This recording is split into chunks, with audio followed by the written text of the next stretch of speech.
From soldier to board gamer to YouTuber, welcome back to This is Board Game Officer. Today we are doing a preview of Echoes of Sundering. You have come to the rooted soul, the massive tree that stands on the border of the Anwyn Valley in response to a crisis. They call it the Pell, the fog that permeates the mind of its victims, filling veins with nightmares, drowning courage, devouring hope. For years this poisonous fog has filled the valley. Soon it will expand and swallow up the rest of the land.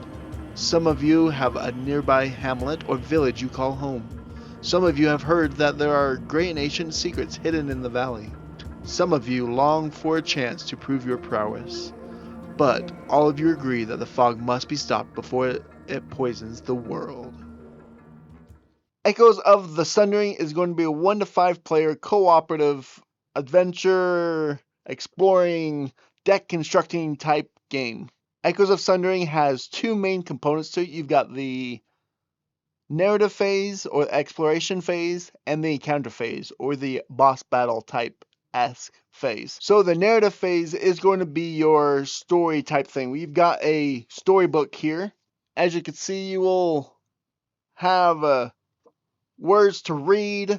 This is a choose your own adventure type storybook where it'll tell you where to go, what you want to do.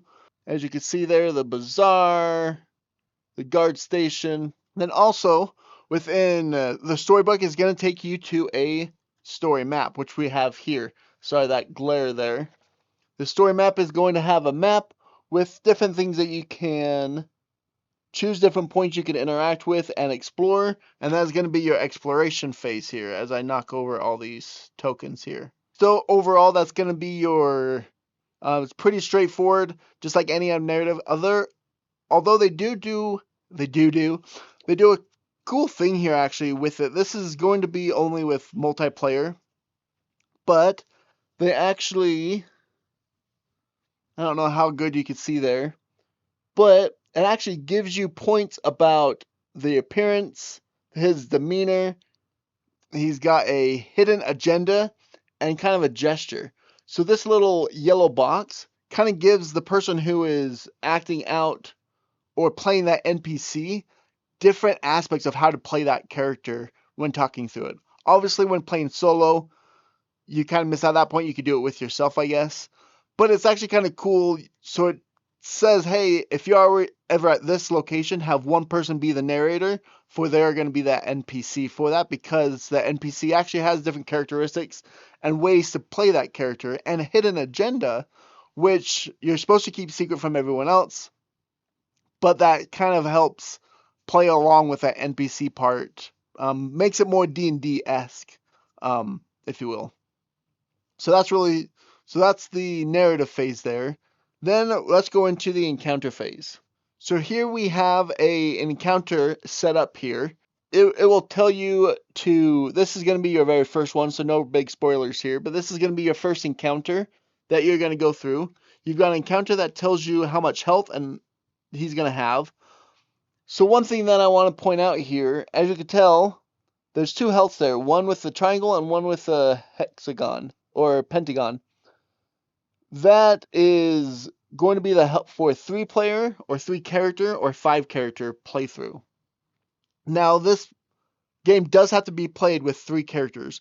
As you can see, I do have this set up for a solo game here. I have one full character, and I have 2 companions here, as you can tell, that are much less of a setup. But either way, you have to have at least 3 characters or 5 characters playing. Then also the encounter is going to have you set up this other side deck that goes along with the enemy that you are fighting. This deck here is going to be what the enemy is going to do. So this says that he's going to attack 3 times for 4 damage when he activates. For 3-player or with 5-player, he's going to do 3 for 7 damage. But then you got this if and statement here. And each card is going to tell you what to do. So this says if you deal 4 damage, flip this card over. So then you flip it over, and now they're going to do something else. Different stuff is going to happen. And then it's got an if and statement. If one hero receives all 3 attacks and survives the round, do this. You're going to discard this card and come off with 1B. If all heroes have 12, you're going to flip this card over, right? So throughout the whole scenario, the enemy is going to be doing something different depending on the if-then statements on those cards, which makes it a more dynamic boss fight. Now let's go ahead and go into the hero's turn here. So we're going to go over a full hero here. You're going to have your deck here. This deck is actually going to go back a little bit to that narrative phase. You're going to choose to create your character. You're going to choose 2 different colors, and each color is going to demonstrate, like, so your red is your fighter or your damage dealer, blue is your defense, yellow is your healer or support, or something like that, right? Each color represents something. You pick 2 colors, and those 2 colors make up your deck. And that's going to be your class. So, as you can see here, I am red and yellow here, and I am the challenger. That is my class. Yellow is tactician, actually. Anyways, doesn't really matter. Basically, each color is going to be 2 different things, and that is how you create your deck. Then you also are going to choose your origin and your background of your character.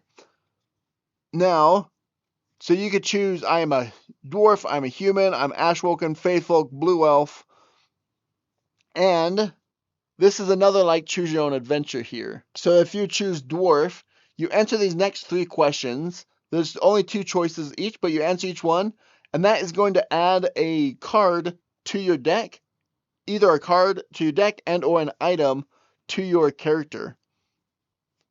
Then that is your origin. Then you're going to choose a background, an acolyte, a performer, a highborn, an outcast, a traitor, a wildlander.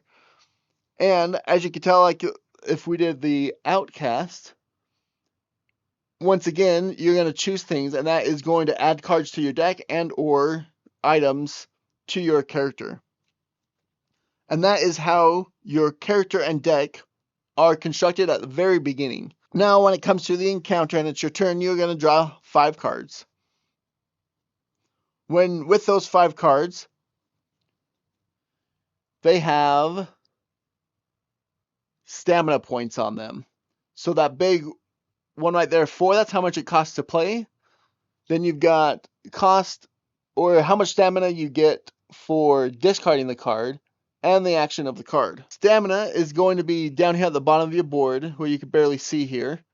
But this is going to be how you pay for your cards, as I just showed. So basically, you can play as many cards as you can with your stamina. You're going to play it into your play area. And play here is simultaneous. So I can play a card, then he can do an ability, and then I can play a card, and then he can do an ability, then he can do an ability, then I can play a card or do a passive or do something, right? So all simultaneously playing here. Now, one thing going back to building a character that I just forgot is if you're playing 3 characters, every color has to be represented.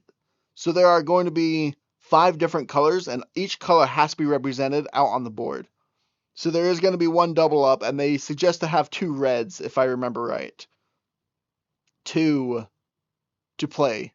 But that's that recommendation, or not even recommendation, but you do have to have all of it. So you have to have your healer, you have to have your tank, you have to have your fighter, you have to have your ranged guy. Not really ranger, there's not a ranger, but right, you have to have each type of character here. Anyways, coming back to the hero's turn. Also to show here, this is also your health. I mean, that's pretty straightforward. Here we have our threat tokens. Each character has their own threat token, and you have the threat bag. Throughout the game, cards are going to make you put a certain amount of threat tokens in the threat bag. When the enemy goes, when it talked about it's going to hit 2 heroes for 4 damage or 3 heroes for 4 damage, you're going to pull 3 of these out one at a time, and that is who they attack. And it goes back to them, and they get attacked. And then you draw again for 3, and they get attacked. And so that is how and what these threat tokens are for, and how you resolve each of those individual attacks. Now, each of those are individual attacks, so if one person gets all 3, it is 4 separate instances of damage there. As you can see, there is one more cube here. This is your shields that you can build up to block that damage throughout it. At the end of the round, it always resets, but that is a way that you could block damage there. So that is down and dirty preview of Echoes of the Sundering. If you are interested, the Kickstarter is live right now. At the time of posting this, the link will be down in the link or in the description down below. Let me know what you think of this game. Go ahead and check out Meet Me at the Table, the Co-op Guild, One Stop Co-op Shop, and Board Game Co. They all have playthroughs of this game. I figured there's enough playthroughs. I didn't need to do another playthrough. They kind of have all different parts of it. So go ahead and go through and watch those if you want more details about how to play and everything and how it actually plays out. Anyways, let me know what you think about this game, and I will see you later.